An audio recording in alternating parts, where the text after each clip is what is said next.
Hello and welcome to Macros with Mythili, where we take a hard look at all the major macroeconomic issues and challenges before the country, and sometimes, as in today's episode, at some of the most significant milestones in our macroeconomic history. We crossed two such milestones in the first week of September. First, the Modi government completed 100 days in office, and second, the RBI Governor Raghuram Rajan completed a year in office. In the next 30 minutes or so, we're going to critically examine the second of these milestones. How has the RBI Governor Raghuram Rajan measured up to those sky-high expectations that greeted his appointment as the 23rd Governor of the Reserve Bank of India? More importantly, what are the challenges that he faces in the remaining 2 years of his tenure? And to discuss this with me, we have none other than the former Deputy Governor of the Reserve Bank of India, Dr. K.C. Chakrabarty, who created history by being perhaps the first RBI DG to step down before his term was up. We also have Anantha Nageswaran, who, like the Governor, graduated from IIM Ahmedabad, has been a banker and a commentator on the banking and the financial sector, and is presently a Singapore-based independent financial consultant.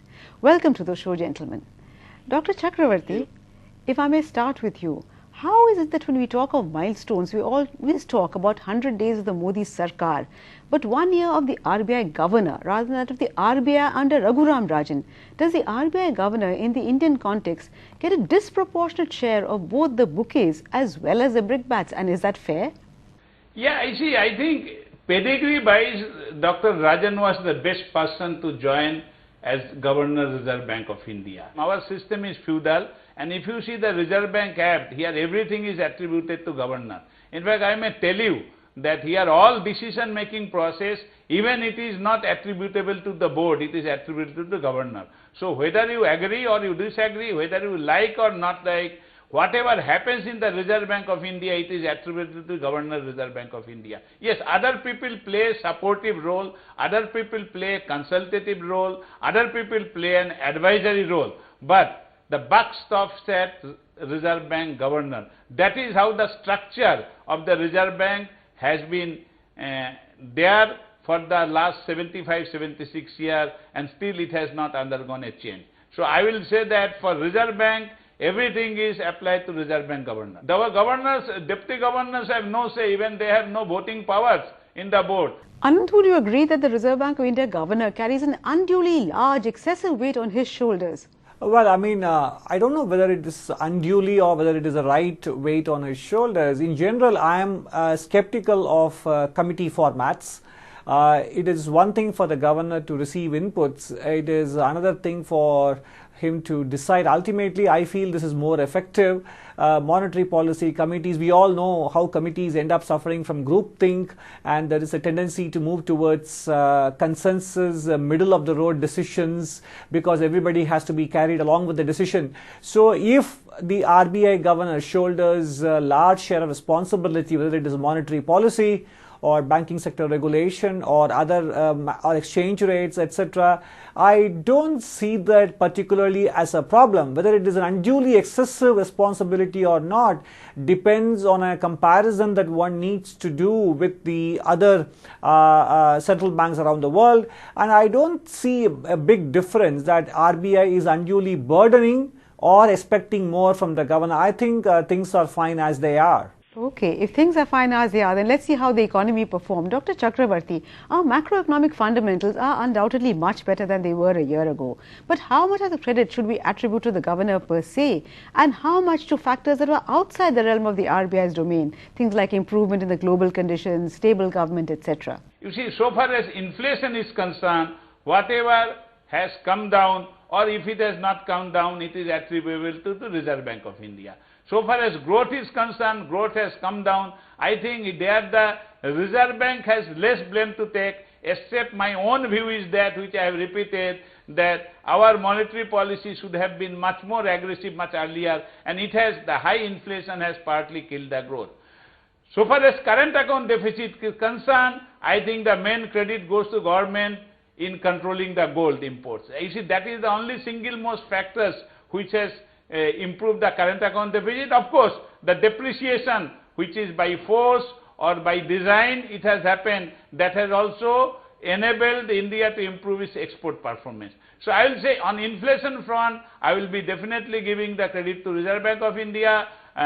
Whatever they have done to reduce it, and if it is not totally reduced, again for that also blame has to go to them.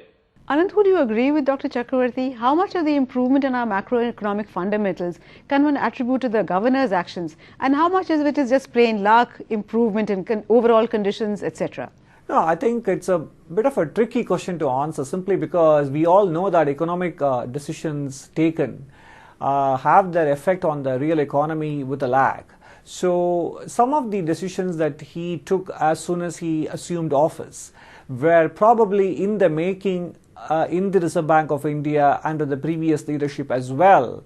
And therefore, to the extent that he came and then announced them right on the first day at his press conference, probably happened to be a good fortuitous coincidence. Certainly, I think where it helped is, I think his presence, given his international stature, credibility and his academic qualifications, did soothe a lot of frayed nerves at that point in time. And to the extent that the Indian rupee stabilized, one has to give a lot of credit to the governor's mere physical presence itself at the head of the RBI in terms of controlling the exchange rate volatility and also stabilizing its level. And then certainly, yes, the macroeconomic conditions might have bottomed out on their own, and then with the change in governments, some kind of animal spirits might have been rekindled on their own. So there, as Dr. Chakrabarty says, I would probably tend to give less credit to the governor and more credit to natural forces and to the political executive. But certainly with respect to exchange rate stability and minimization of volatility, and also creating the impression, just as the Modi government has done, that someone is really in charge and knows what he is doing. In that sense, I think Dr. Raghuram Rajan's presence has clearly made a big difference to the overall macroeconomic management, and in particular to exchange rate stability and inflation management. Dr. Chakrabarty, what is your view of the shift to inflation targeting under Raghuram Rajan? No, you see, look, I don't think we have still gone to inflation targeting regime. You see, what we are saying, inflation control is one of the primary objective of the Reserve Bank of India or monetary authority, and nobody can deny it, that anywhere in the world, central bank has the most important role in controlling the inflation, and Reserve Bank's primary objective is what Dr. Rajan himself is saying, maintaining the price stability. That means maintaining the internal and external value of the rupee. So we are not targeting an inflation. The range is 2% to 6%, which is a very wide range. But inflation has to be within that range. Within that range, there is lot of flexibility, and everything is not governed by inflation. But if the inflation is more than 6%, then you stop. If it is less than 2%, then you take different set of action. So it is not inflation targeting. Anant, if I remember right, you have been a little critical of the move to inflation targeting at a time when central banks are required to do so much more. Would you agree with Dr. Chakrabarty that the shift has not really happened as yet? I think so. I think I agree with him that the shift hasn't happened. And even for argument's sake, let's assume that the shift has happened. I think the shift is more in terms of form than in terms of substance, because I did go through the monetary policy subcommittee report headed by Dr. Urjit Patel, and if you really looked at it, the report did not abandon other intermediate targets such as credit aggregates, the exchange rate, etc. So I think the whole idea of inflation targeting is more cosmetic in my view, relatively speaking, than substantive. But as he correctly points out, I don't think it has happened yet, and no matter how you call it, as long as the central bank is paying due heed to financial stability and to other factors such as credit aggregates, money supply growth aggregates, and overheating conditions in specific sectors in the economy, it does not matter whether they have a formal inflation targeting or not. The problem arises only if they start focusing on that to the exclusion of everything else. But I didn't get that sense from the Monetary Policy Committee report. So therefore, this kind of change in form or cosmetic I'm comfortable with that. So as of now, we really haven't shifted as yet to inflation targeting, but I'm afraid on that note, we have to slip into a very short break, but please do stay with us. We'll be back very soon. Welcome back. You're watching Macros with Mythili, and we're discussing the performance of the Reserve Bank of India under Dr. Raghuram Rajan as he completes his first year in office. Dr. Chakrabarty, RBI has three broad areas of responsibility as I see it: price stability, growth, financial stability and bank supervision, other than of course other areas like banker to the government, financial sector development, etc. How would you rate the governor's performance under each of these three broad heads in the past 1 year? If it is rate 1 to 10, you see, as I say, that we should have controlled the inflation much earlier. To that extent, we have some role to lower down the growth. That's absolutely no doubt in that. I will say that Reserve Bank score is here 5. Last 1 year, I will be definitely giving that it is 8 mark. System is quite stable, but here I have a problem. If the economy is not doing well, and still our financial system is quite strong and stable, that means we are living under financial repression. So financial stability, I will give the full mark, but then we are creating instability within that. In future, if we are not able to remove the financial repression, financial exclusion, we have a big problem. But stability wise, I will definitely give 9.5 mark, because system has been quite stable. Anant, what about your ratings under these three broad heads? Yeah, I think when it comes to inflation management and exchange rates, I would give quite high marks to the RBI under the governor's leadership. It could be as high as 8 or 9 out of 10. And financial stability, it has not been fully tested. The banking sector, bad loans performance still continues. And I think at least there are signs that the Reserve Bank and the banking sector are coming to grips with it. But there also we have to admit that RBI may not have too many degrees of freedom, given that the predominant shareholder is the government of India, and that lends itself to political interference. So overall, I would think his leadership under the dimensions that you mentioned, I think carries very high marks. Okay, carry very high marks, so he's done pretty well according to both our guests. But Dr. Chakrabarty, Anant raised the issue of NPAs in the system, and there's no doubt that NPAs in the system are much higher than they were a year ago. And these are not developments that happened overnight, but even so, has the Reserve Bank of India fallen short in its supervision role? After all, we do have RBI nominees on the boards of committees, and we also have them on the committees of selection of chairman, etc. So doesn't the RBI also owe some responsibility for high NPAs? It will be little bit difficult for me to reply this question, because I was myself the banking supervisor. But you see, look, whatever has been, you see, we must understand that banking supervisor cannot change the NPA. You see, what we have said, you declare the NPA, you manage it appropriately. Now, first line of defense for the asset quality has to be the banks. As a banking supervisor, we have highlighted, if NPAs of the public sector bank is higher, it is because of corporate governance, quality of management. Because if the supervisory function was weak and that's why NPA was higher, it should have been higher across all the bank groups. That is not the case. That much only I say, that the region of high NPA in one segment of the banks cannot be attributed to the banking supervisor. Had it been for the entire segment as a whole, banking segment as a whole, that in all the segment the majority of the banks NPA is high, then you could have attributed to the banking supervisor. Unfortunately, wherever RBI representatives are not there, their performance have been better. So that indicates that RBI representatives should be not everywhere. You see, it is unfortunately only in the public sector bank boards there are RBI representatives, and it is not a regulatory requirement, it is not a central banking requirement. And you see, at least I have articulated this thing many times, that RBI representatives, if they are not able to deliver the good, what for they should sit on the boards? Anand, Dr. Chakrabarty put up a very vehement defense of the Reserve Bank of India, understandably perhaps. But would you be as charitable? So after all, NPAs did not happen overnight. The RBI must have been aware. So what did they do about arresting them? Did they act in time?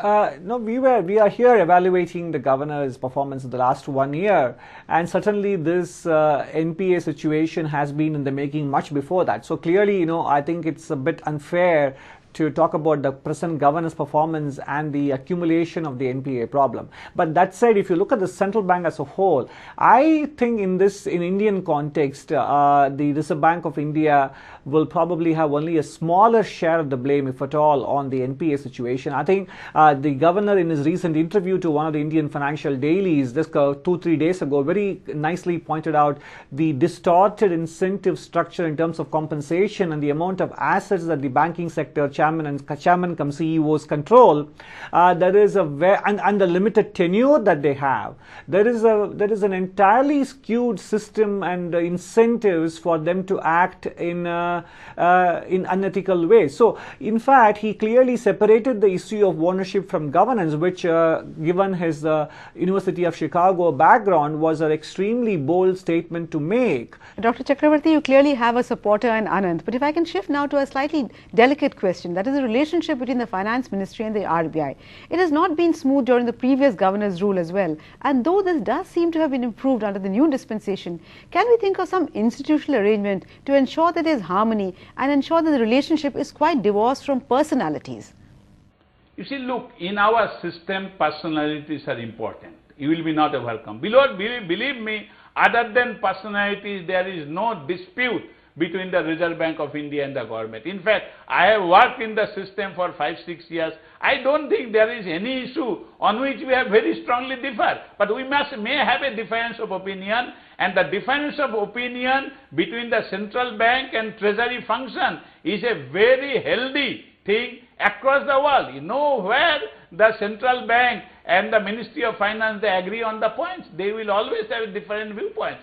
I think it is more because of personalities, how the media play out, how do we give our statement, that is more important. But in reality, I don't think there is any problem. We are only overplaying it.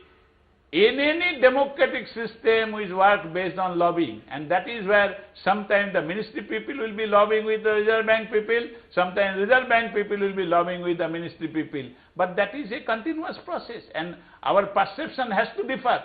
Ananth, would you agree with that? The differences are inevitable, it comes with the turf? Yes, I would very much go along with that assessment that that differences of opinion are bound to arise because both of them come from different angles, and one of them is looking for re-election and the other is not, and therefore they are more interested in the short-term growth consequences, whereas the other one is interested in the long-term financial stability and price stability, which occur with a lag. So in that sense, the policy decisions taken by the central bank will naturally raise concerns with the democratically elected government. So I think these differences will remain no matter what we do, and as he also pointed out, to some extent media does share a portion of the blame for exaggerating these differences. But that said, the onus for keeping the differences confined to conceptual and policy matters rather than a matter of turf battle, that onus of responsibility to respect the institution rests with the government. In the previous dispensation in the UPA government, the finance ministry actually did interfere. In fact, not only the finance ministry, the chief economic advisor, the prime minister's EAC, everybody had a view on the interest rates a day or two before the RBI met to decide on the interest rates. That was completely unacceptable. And secondly, the finance ministry also was giving directives directly to the banks over the head of the RBI on the kind of interest rates they should be charging, completely eroding the central bank monetary policy transmission mechanism. So I would say the onus of maintaining a healthy relationship and respecting institutional boundaries rests more with the executive than with the Reserve Bank of India. So the onus rests more on the executive and with the government of India. But let's not forget that the former CEA is the present RBI governor. So that is an important point to bear in mind. But on that note, we have to slip into a very short break. But please do stay with us. We'll be back very soon. Welcome back. You're watching Macros with Mythili, and we're discussing the governor's first year in office. Dr. Chakrabarty, the governor's position on some of the key recommendations of the FSLRC, such as on regulatory architecture, appellate tribunal and the public debt office, seem to have undergone a distinct change, even though these were recommendations that he himself had made earlier. Do you see any contradiction in this? So far as I am concerned, I think as a professional, our views should remain unchanged, whether I am within the Reserve Bank or outside RBI. Now, these are the view changes, unfortunately, has happened when I am out of Reserve Bank of India. What are the conditions, I don't know, but I am very clear in certain areas. For example, regulatory review decisions, I am in favor of that, because our regulation is discretion based, neither it is principle based and rule based. Unless we change this thing, it must be under the strict scrutiny. That's my view. But then perception, views may differ person to person. But I will say that our views should remain the same until and unless we feel that adequate information was not available with us. As a result, we have pursued a long view. Many of these changed view are after I left Reserve Bank of India. So I don't know what is the background behind that. But in FSLRC issues, on many issues, I have little bit difference with many colleagues in the Reserve Bank of India, and I would not like to air my views in the public because I am still fresh in the Reserve Bank of India. Maybe at a later date I will be able to talk on this issue little bit more elaborately. So you have to ask this question directly to Governor and be satisfied with his reply. Okay, ask the question directly to the Governor. But Anand, do you agree with that views should not change? Or would you think that experience is the best teacher? So perhaps Raghuram Rajan has changed his views because of something that he's learned on the job. I would think so, Mythili. But before that, let me just clarify on your previous question. When I referred to the Economic Advisory Council, I referred to the Prime Minister's Economic Advisory Council and its head, Dr. Raghuram Rajan, who were giving views on the interest rates. I was not referring to the Chief Economic Advisor to the Ministry of Finance, which position was held by Mr. Raghuram Rajan before he moved over to RBI. So I just wanted to make sure that distinction is very clearly, recorded. Coming to the question of the financial sector Legislative Reforms Commission. Now, some portions of the report might have been in alignment with the Committee on the Roadmap for Financial Sector Reforms, which Dr. Raghuram Rajan headed when as a part of the Planning Commission work.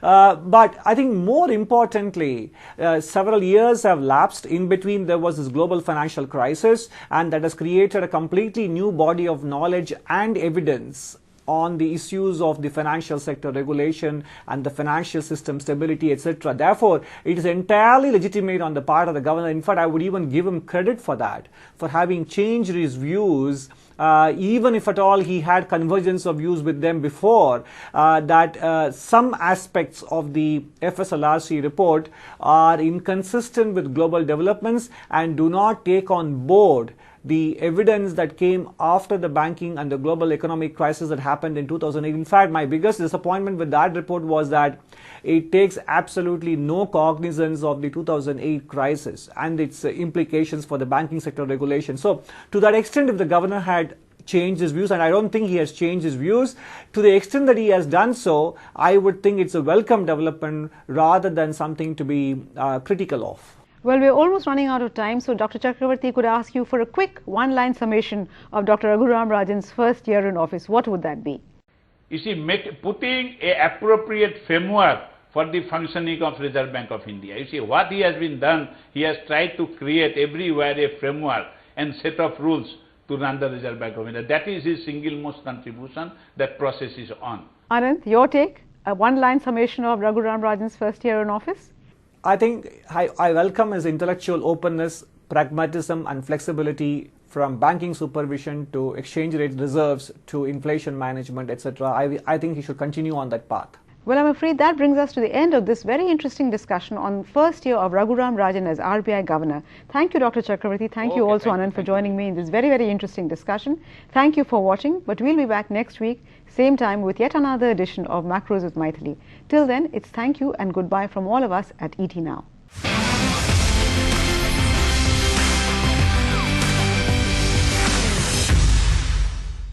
Find us on Facebook at facebook.com/etnow and don't forget to click the like button. You can also follow us on Twitter at etnowlive. To stay updated with all our programming, hit the subscribe button on our YouTube channel by logging on to youtube.com/user/etnow.